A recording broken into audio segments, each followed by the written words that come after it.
Welcome to Coffee with Democrats, a sensible platform for progressive conversations. Coffee with Democrats is a grassroots movement dedicated to hearing from Democrats, candidates, legislators, and friends from all political backgrounds who want great conversations. Coffee with Democrats is committed to increase Democrat voter registration and Democrat voter turnout by making voting more exciting and meaningful. And now here's your host of Coffee with Democrats, Kevin Dawson.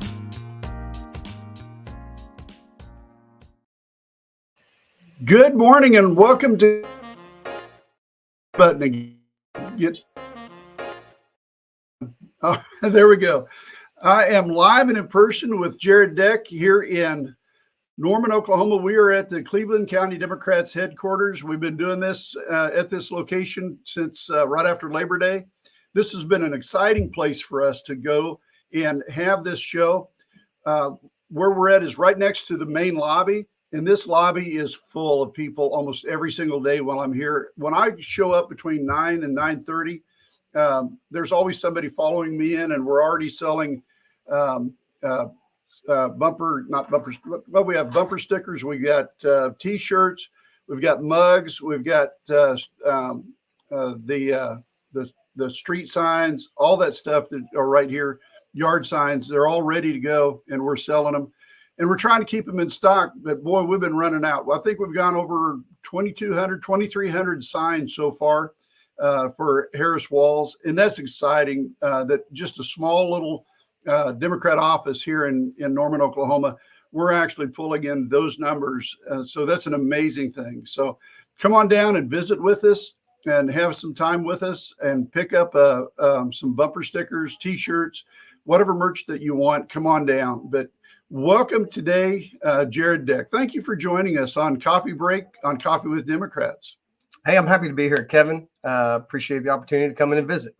Well, this has been an exciting time. You know, on what was it, July 21st, when we heard that we were getting a new ticket, that our great president Joe Biden was taking and stepping back, doing the most patriotic thing any president has done for a long, long time since George Washington.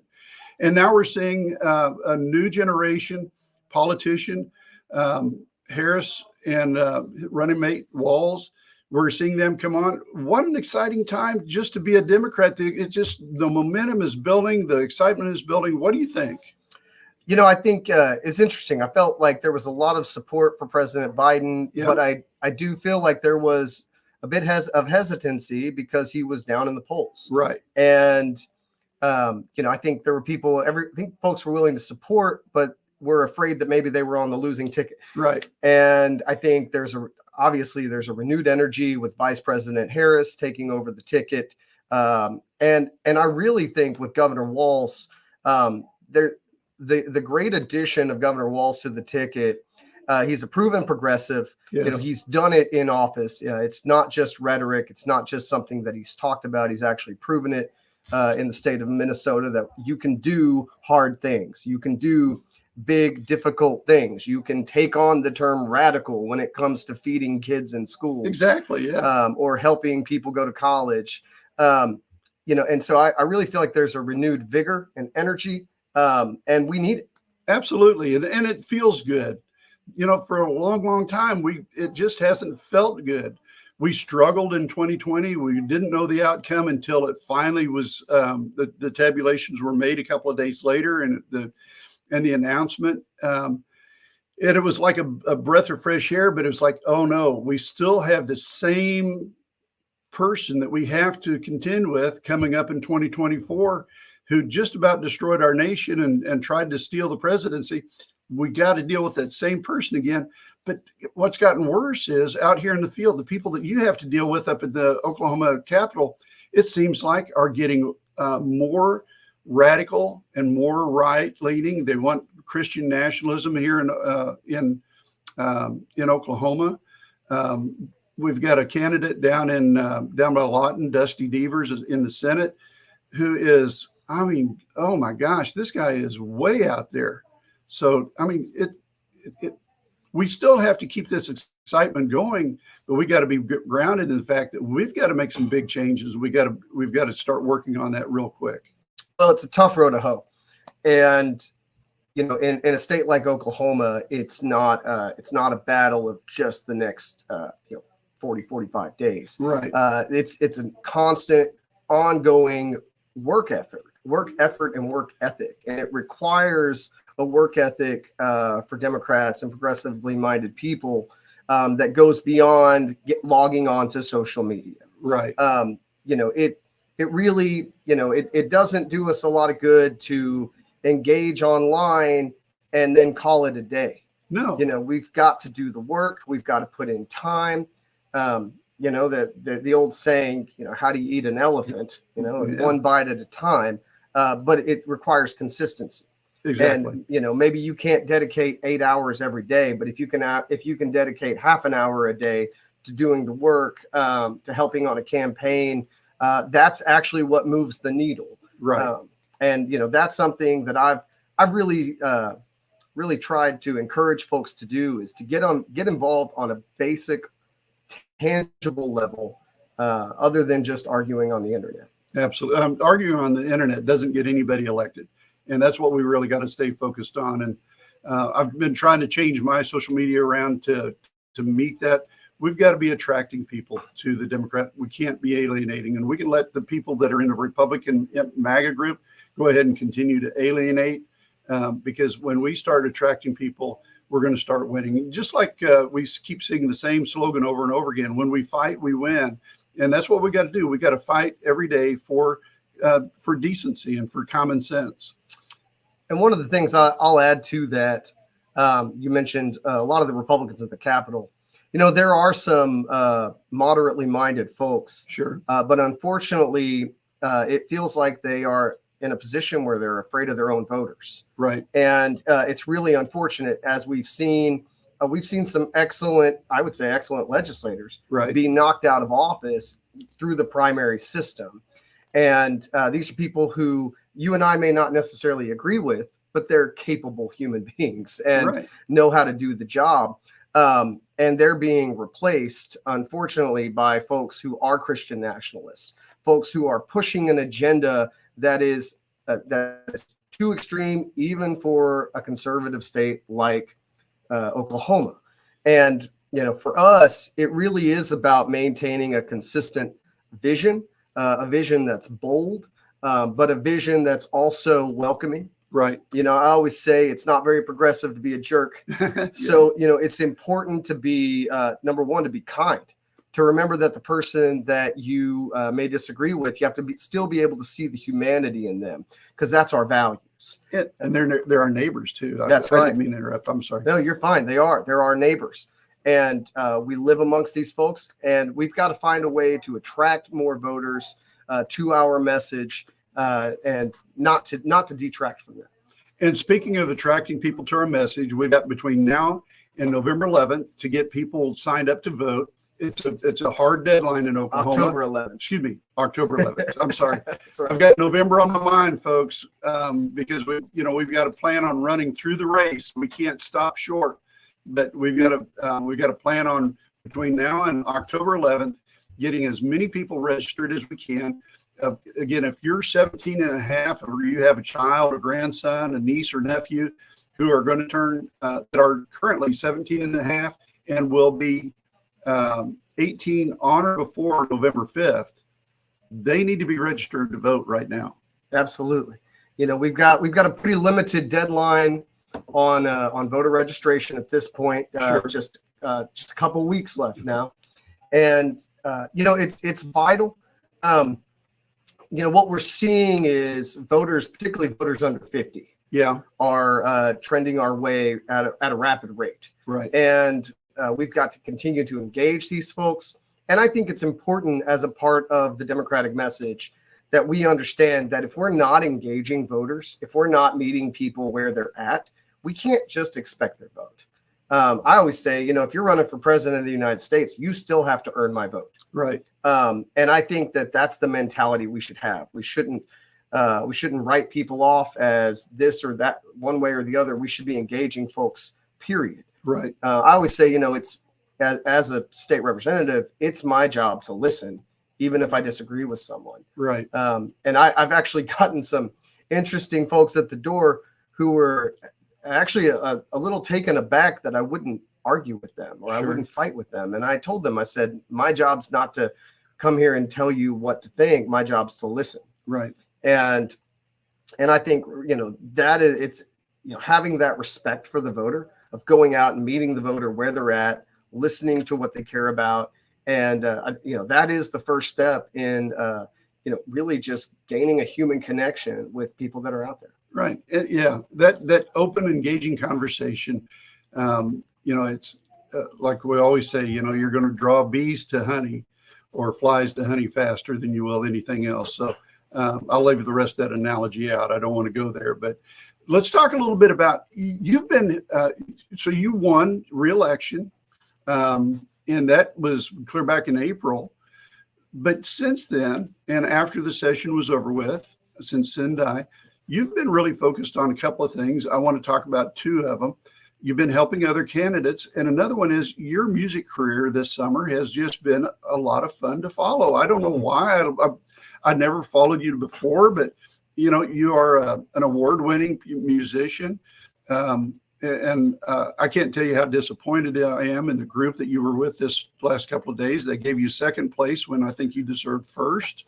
But, there's a lot of things, a lot of stuff there to unravel and unwrap. So I'm going to turn it back to you to let you kind of talk about those two things. Yeah, absolutely. In my day job is actually, I'm a touring singer-songwriter. Just released my third record back in May. And, for me, I get asked a lot, how do you balance the two jobs? What's it like going from being a state rep during the daytime and then at night being a singer-songwriter? And it's interesting because in both jobs, I'm truly a storyteller. Yes. With my songs, I am telling the story of the people and the places that I grew up around. The kind of the memories that I have and the lessons that I've learned along the way. And but also as a state representative, my job is to tell the story of my neighbors and the people that I live around and what they're dealing with on a day-to-day basis. I always say, that we're all just trying to get ahead in what we would call a just getting by world. And, everybody's trying to pay the bills, raise kids who aren't jerks. Yes. And just, get to the end of this, shared human experience that we call life. Right. In both of these roles, I have a similar job in that storytelling aspect. But for me, I enjoy it. I love being on the road. I love touring. I love performing for folks. I love telling stories. And plus, the longer I'm at the Capitol, the more I need music to balance me out. To unwind a little bit. And we were together at Governor Beshear's event that we had up at the Cowboy Hall of Fame. And there was a song that resonated it hit me like a ton of bricks. Understand this about Kevin Dawson. I can't hold a tune if it was poured into a bucket. But I enjoy listening to somebody who has a good song. And I enjoyed the song about unions and the way that you put that together. That was a phenomenal song. And if you can plug your albums a little bit so people can know where to go find those, because we really need to try to promote your income a little bit, as well as promote what you do up at the Capitol. Yeah, sure. Well, my music's jareddeckmusic.com. I'm on Spotify, Apple Music. I have a YouTube channel. I try to put up songs regularly. I do a mix of a little bit of cover songs on there, but then sometimes I write the news, Kevin, and write the news into song. Right. And, for me, it's just, I started writing songs sort of to hold up a mirror to myself. Really be honest with myself about who I was. And I found a way to do that through songwriting. But also on the flip side of that, sometimes I got to shine that mirror on the public. Right. And, write about what I see happening in our world around us. But no, I do enjoy it. I play, let's see, I think I've hit about 12 states this year. And, for me, it's part of my life. It's part of who I am. And I'm fortunate to represent a district here in Core Norman that values live music and that values folk singers. And, Woody Guthrie once said that a folk singer job is to comfort the disturbed and to disturb the comfortable. And a fellow Oklahoman, by the way. That's right. And for me, I get to do that in both my jobs. Right. Well, that's wonderful. And let's talk a little bit about some of the campaign help. You've been helping a lot of people, and you've got a lot of friends that are now campaigning for office that are friends of ours as well, that we just, we know that they need our help, and you're doing everything you can to help. So, well, what I feel like in Oklahoma, what we're seeing right now is voters want a sense of balance. Right. We have a Republican supermajority where they hold 81 out of 101 seats. We currently have 20 Democrats in the House. We're shooting for 24 this year is what we're hoping to end up with. And but in that, what we're seeing on the issues at doors and in the polls is that voters want a sense of balance. Right. Are Oklahoma voters at large generally culturally conservative? Mm-hmm. Sure. But do they want to live in a world of extremist conservative action where someone can be arrested for practicing medicine, where someone can be arrested for needing a certain type of health care, or where someone's certain type of health care is banned? Right. No, they don't want that. It's anti-freedom. Right. And, Oklahoma voters generally want to be left alone. But unfortunately, this hyper-conservative supermajority that we're running into day to day is pushing policies that no one is asking for except extremist special interest groups. Right. Governor Walz asked this question all the time. Who's requesting this legislation? Who is it? Well, it's extremist groups like the Heritage Foundation, who's now authored Project 2025. And you can see all of these problematic anti-freedom policies that they're promoting. Right. And, it's up to the voters at the end of the day. It is up to the voters to decide what type of government they want. And it needs to be more than just Republican primary voters making these decisions for the state of Oklahoma. So for the folks who are out there who are Republicans who are saying, all right, Project 2025 is not endorsed by Donald Trump, go to donaldtrump.com, look up Agenda 47. It's almost verbatim of Project 2025. So when he says that he doesn't have anybody supporting that or he doesn't support it, look at his own agenda. It's in his agenda. So appreciate you saying that. And also, there's another thing that's coming out of that the people of Oklahoma need to be aware of. We are sharing the very worst with, I believe it's Alabama. It's either Alabama or Louisiana, in the number of prosecutions for women who are pregnant, and they're prosecuting them for a various number of things, whether it be an abortion or trying to seek an abortion or whatever the case may be. And we're sharing the highest number of prosecutions now. And I believe that we share that it's with the other state, 241 prosecutions that are being made. And that goes back to what you were talking about. People don't want to have that kind of problem. Well, it's government interdiction into people's personal lives. Right. And conservative folks out there need to understand that it is one thing to say that you value life or and things of that nature. That's one thing. That's an understandable take. Right. But to say that you value something to the degree that you're willing to imprison people who are just trying to find a way to get through their own lives. Yes. Exactly. That is government interdiction. It's government overreach. It's government interdiction into people's personal lives. It's anti-freedom.